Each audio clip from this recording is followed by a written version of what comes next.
Hello, snacks. Welcome back. Yes, we are remonetized. Thank goodness.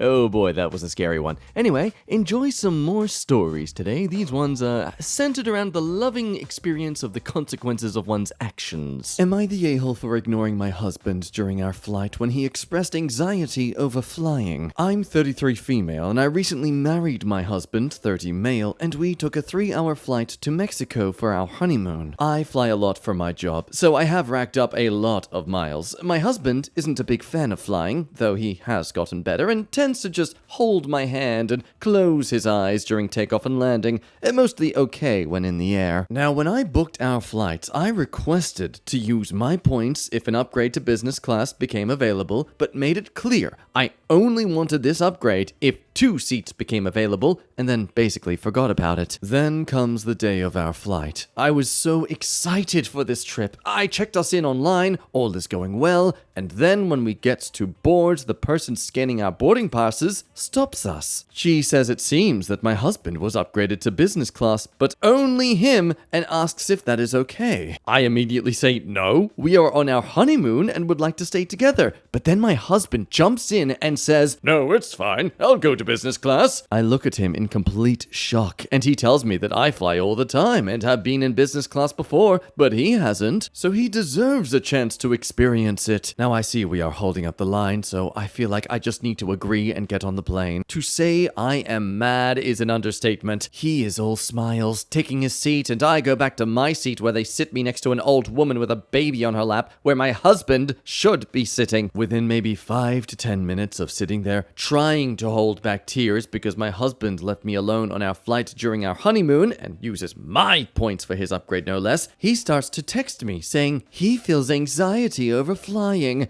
I ignore the texts and stop looking at my phone. Within maybe an hour after we are in the air, he comes to the back of the plane to find me, offers me half of his business class breakfast, and asks me why I was ignoring him. That he was scared and needed me to tell him it'd be okay since I am such an experienced flyer. I told him maybe he should have thought about that before leaving me alone before our honeymoon even really began. So he gets angry, tells me that this may be the only time he gets to fly business class, and he was giving me half his breakfast to make up for it, so I could at least be supportive of his genuine fear. I roll my eyes, sarcastically say thanks, and he goes back up to his seat. When we landed, I tried to just move on and forget about it so that we could just enjoy our honeymoon, but he guilt-tripped me about not comforting him via text before takeoff, and now I am wondering if I am being unreasonable and should have just let him enjoy his time in business class and assure him it'll be okay. So am I the a-hole? I mean, sir, out of all the moments to take advantage of an opportunity to experience the business class, you had to choose your honeymoon? What you think that now that you're married, you're not going to be allowed to go on planes anymore?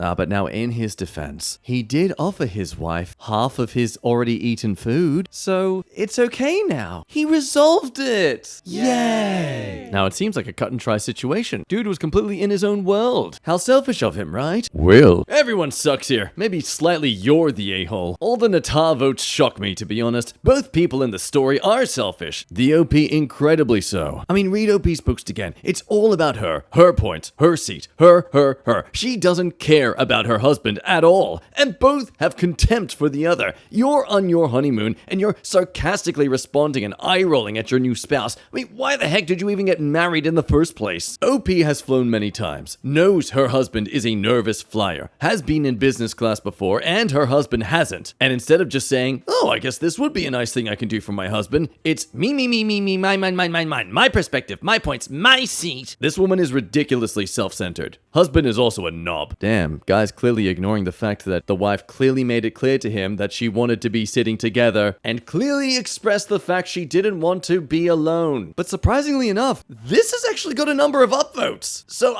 maybe I'm perceiving this wrong. I thought this would be just so obviously not the a-hole. The dude fled from his wife and then is like trying to call for her help again. Personally, I think you don't deserve that, husband. But yeah, this begins the whole discussion where it is everyone sucking here because, well, yes, he's the a-hole for all the reasons people are saying, but she's also the a-hole for making it all about her and my points, arguing that, well, you're married now, it's part time to leave the mine behind. Now, I don't personally fully agree to that sort of thing. Maybe if she was purposely getting the business class just for herself, yeah, that's when it's like, okay, you're being very selfish here, but she wasn't selfish here at all. She would rather be in economy with him than leave him in economy. But okay, again, this is where I do love reading a lot of these comments because they do bring up some points that I think are very legitimate. Someone else goes on to explain that it's quite possible that in the husband's mindset, he thought business class would make the flight easier on him. He knows he has this anxiety and fear. He likely feels rather ashamed of it to some degree. Imagine finding out on your honeymoon that you could give your wife the opportunity to enjoy a flight without the hindrance of you having a bit of a panic attack next to her. Again, it's all well and good that she's used to it. She still loves him regardless. But hey, I love Mr. Tibbles regardless of when he suddenly clawed my leg, but that doesn't mean I still would,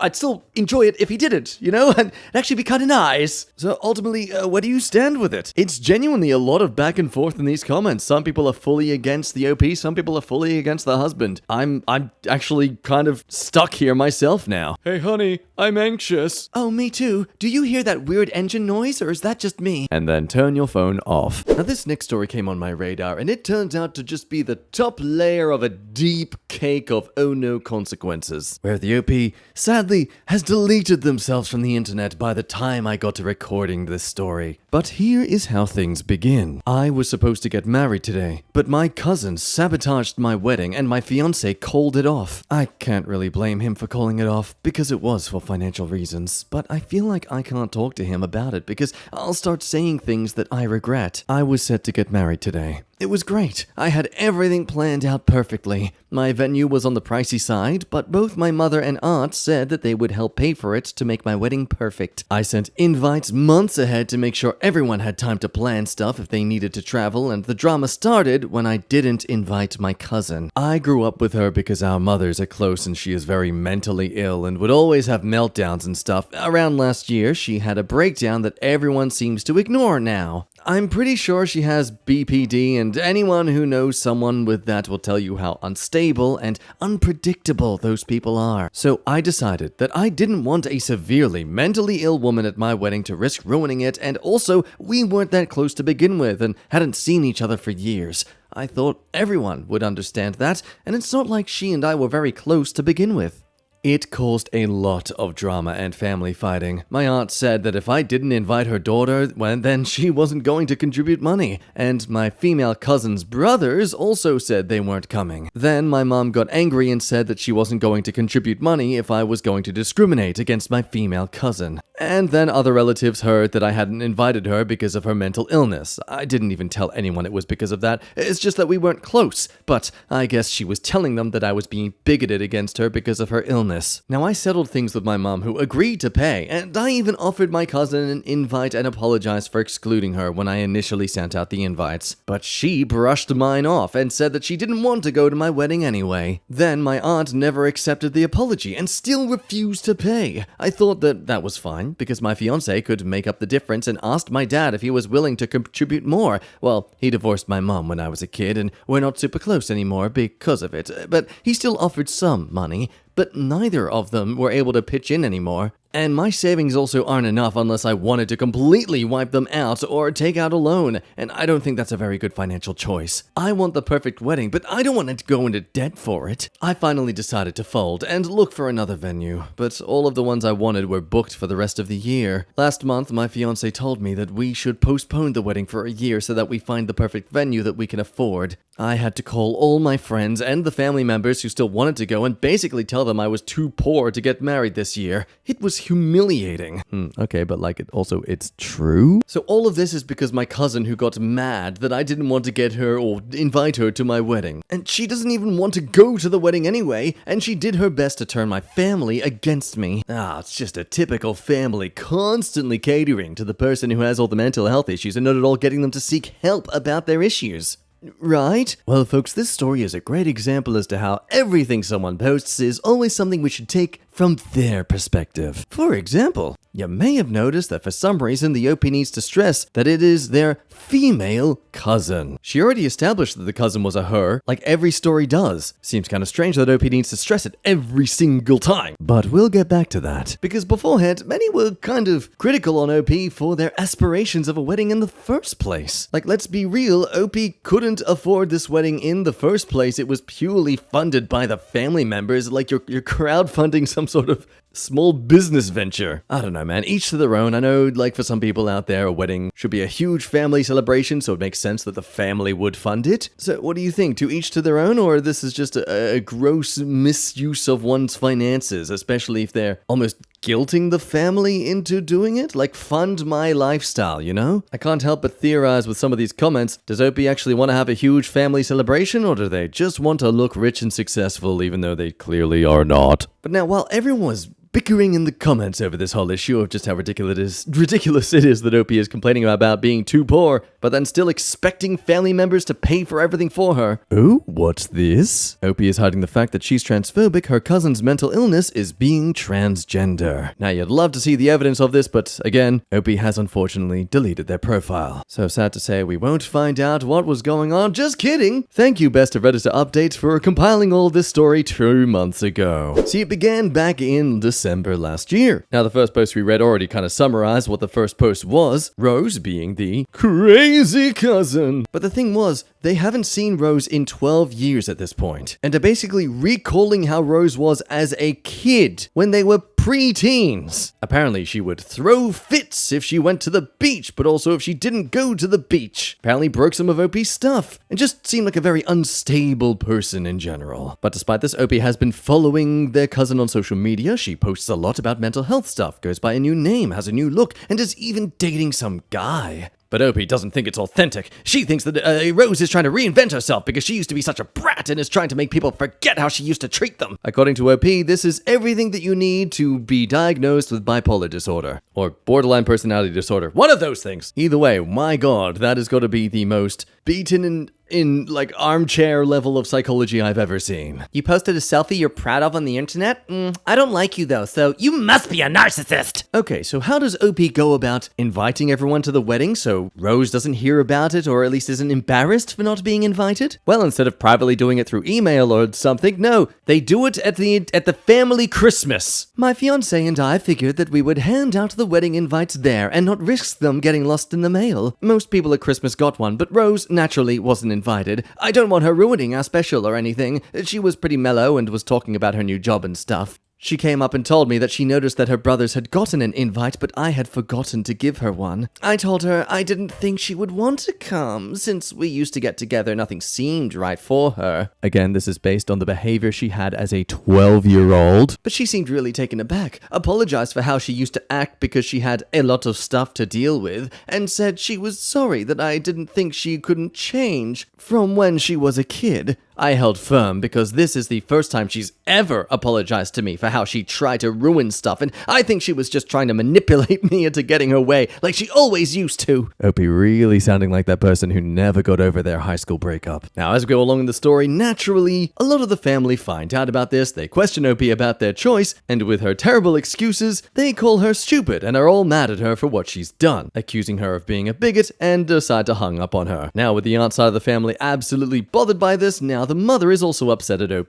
to which this is where the OP was struggling, because you can't fully cure mental illness. And I don't want her coming and smashing my cake or something. Am I the a-hole? And naturally at the time, people made the valid comment here that, look, normally you could say not the a-hole because it is your wedding and you ultimately control the guest list, but there are so many excuses here that are so pitiful that you have to be an a-hole to be adhering to them. Now, in OP's defense, apparently the accusation of BPD is something that the cousin themselves has made a point of. So it's not so much OP making the assumption that they have it, it's more so just based on what the cousin has posted online. such as them sharing things like BPD Awareness Month. Now, someone trying to find some way to mend a bridge here between this issue suggests hiring security to escort out anyone who, steps out of line. To which, while the OP seems to like the idea, they do find it kind of scary to have escort on the ready to just, tackle and drag out the cousin the moment she doesn't do anything that the OP likes. Probably would just make the family situation worse. So, okay, people in the comments press more. Asking OP, are you saying that it's healthier to never change? It sounds like you're still stuck in a high school mentality and need to grow up and mature more. Now, the OP responds saying that it's one thing to change how you act or grow, but you can't just decide one day that you're a completely different person and expect everyone to accept that. And yes, this is where we learn a bit more about why OP might actually not like their cousin. Look, if one day I decided to shave my head and change my name to something completely different and demand people now call me this new name, it would look like I had some sort of mental break. I don't know why people think that this is a stable thing to do. Oh, so Rose is part of the LGBTQ community. Is that why her brother called you a bigot? I don't think her sexuality is relevant to this. Now, as a straight white male, I feel it's necessary to add my 2 cents about all this. I've never believed that it was ever about reaching stability when people go through this sort of thing. It's about finding comfort. The same way I find comfort in looking masculine, so do these people looking and feeling feminine or masculine if they're vice versa. Vice or versa. You get what I'm saying. Now, it's not until a month later that OP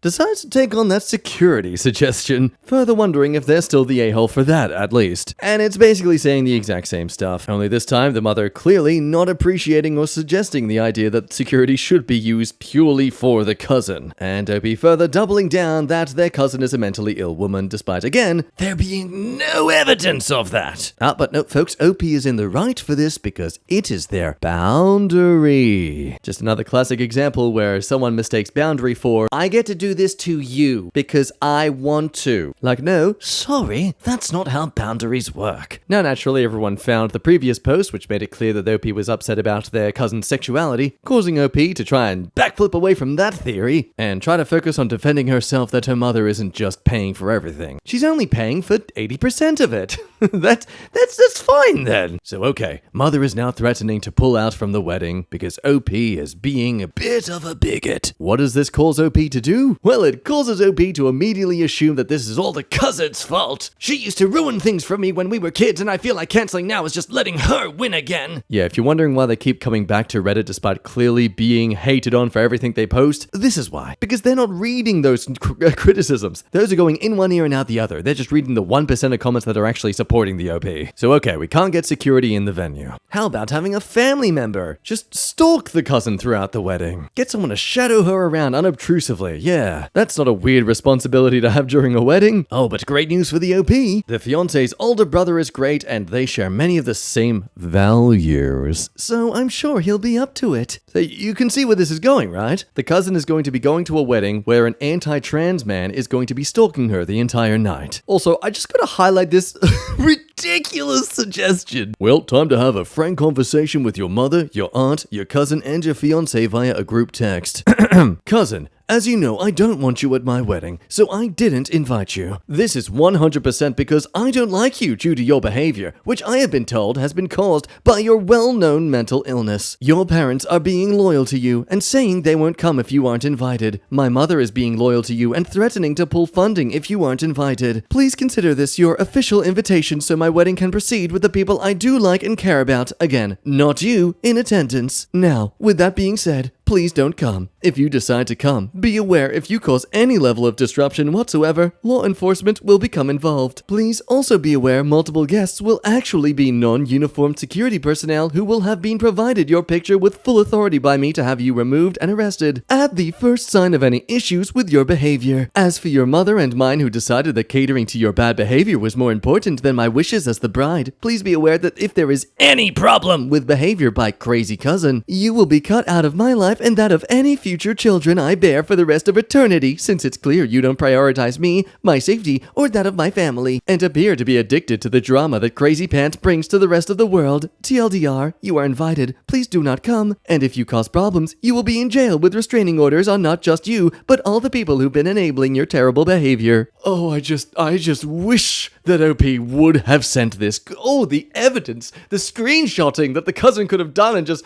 happily shown this to everyone. everyone at the wedding party. Oh, what a beautiful evening that would have been. But unfortunately, Opie gets chicken feet on this. I'm afraid that if I tell her something like that, she'll tell her mother, who will tell my mom, and I'll be in the same spot. Ooh, edit! I like the idea of inviting her, but making it so she doesn't want to attend, though. Maybe I can refuse her entrance if she doesn't adhere to the dress code? And that brings us to the second last post of this whole debacle that OP made. The last one being the first one we read. Yes, you notice it says page not found, because at this point OP had deleted it, unfortunately. But don't worry, we've still got the bulk of the text. It basically all ends with OP feeling they were being unfairly brigaded and stalked and harassed on Reddit because of people making the wrong assumptions about her. People are making assumptions about me and my feelings towards the LGBT community and transgenderism that are irrelevant to my post about my cousin. My cousin is a female and mentally ill. My cousin is not a man and has never told me that she thinks she's a man. I think that a woman is allowed to want to feel safe and secure at her own wedding without misogynistic slurs being thrown at her and being forced to accommodate mental illness at a celebration that is not for the mentally ill woman. Now here's the thing. I have skimmed through the posts and some of the comments on each post, and this does seem like a fair point. Now again, I may have missed it somewhere, but there was nowhere where the OP talked about or there being hard evidence that the cousin actually was stating that their pronouns were he, him, or that they were a man, or they were male in this case. It could be that this has actually got genuinely nothing to do with whether or not the cousin is transgender, and it could just be a woman who has shaved the head, gone for more of a masculine tomboy look, but still believes they are a female or a woman. It is very possible OP is genuinely being unfairly accused, but I leave that up to your interpretation. Ultimately deciding that, based on the actual evidence they've received, or advice they've received, they will invite the cousin to placate the mother. The fiance's cousin will shadow her the entire time if she makes it into the venue. She will not be allowed to bring a +1 and invite her boyfriend/girlfriend. If she does not stick to the dress code, she will not be allowed in. The dress code is simple and already established: a formal or semi-formal dress for female guests and a suit for male guests, all within my wedding colors. It's pretty standard for weddings, so if she can't manage them, oh well, I can tell my mother I tried to accommodate her. Yeah, again, as much as that does sound like something a transgender, or trans bigot,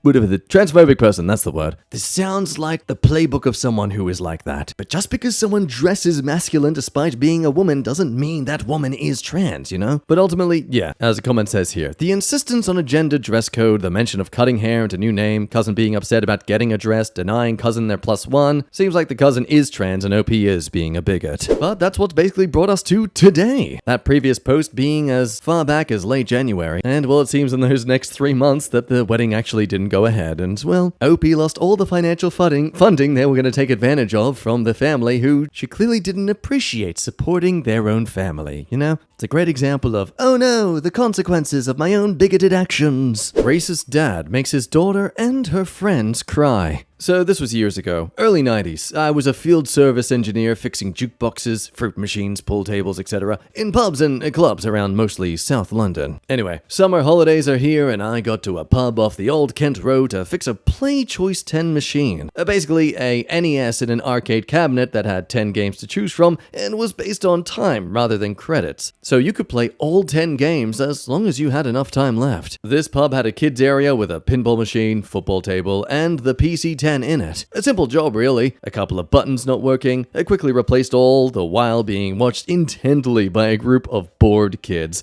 As I'm doing this, the landlord offers me a drink, some Coke, as it's bloody hot, and I accept. After sorting out the buttons, I power it up and press the free credits button and ask them to test it out for me, saying that they've got to try out all the games, and they're made up. Loads of thanks, mister, etc. Now, I could have just carried out a self-test in about a minute, but these kids looked bored as hell, so after drinking my drink, I clocked up about 3 hours of gameplay, then locked it up. As I was giving my service docket to the landlord at the bar, one of the kids, a little girl, ran up to her dad sitting at the bar and excitedly said how the nice man had given her and her friends loads of free credits on the machine. Now, this guy has loads of his mates at the bar, and he picks her up, saying how she's the apple of his eye, and looking straight at me, says, as long as you don't bring one of them home when you're older. Now, his mates are all looking at me, all embarrassed, and I look at this guy, and I think to myself, am I gonna let that slide? Hell no! I put my toolbox down, walk up to the machine, reach behind, find the power switch, flick it off, wait 10 seconds, and switch it back on again. Machine powers up, all the time credits gone. I walk back to the little girl, still sitting on her dad's lap, look at her and say, "You can thank your dad for that," and walk out. On the way out, I hear two distinct sounds. The sounds of laughter coming from his mates, and the sounds of a load of kids crying. Screw racist parents turning kids into racists. Wow, what a satisfying story of racists getting what they deserve. I'm sure the internet will be in full support of this person's action.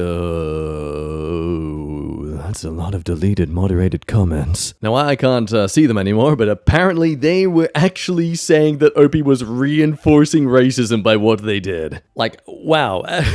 Absolutely insane that people can reach such a conclusion. What's even sadder to hear too is that despite someone immediately assuming it was a boomer, to which, look, I'm all for shaming people in every age group when they are being despicable people, but to assume that racist people are only over the age of 40 or 50 is just ridiculous. It is an absolute shame that people like in the millennials or younger generations are actually racist still to this day, but it's a fact that people are. Oh, well, boomers were born between 1946 and 64. He might just qualify. Okay. Let's, Literally my age, you idiot. Close, mate. You're literally 30 years off from your your assumption. God, you deserve the downvotes. Anyway, friends, we'll end today's video there. Don't worry, they've still got many of these people facing consequences to read out for you later on. But until next time, you be good, love your face. I'll try to pop in and say hello when I can. And just, thank you for stopping by. Bye.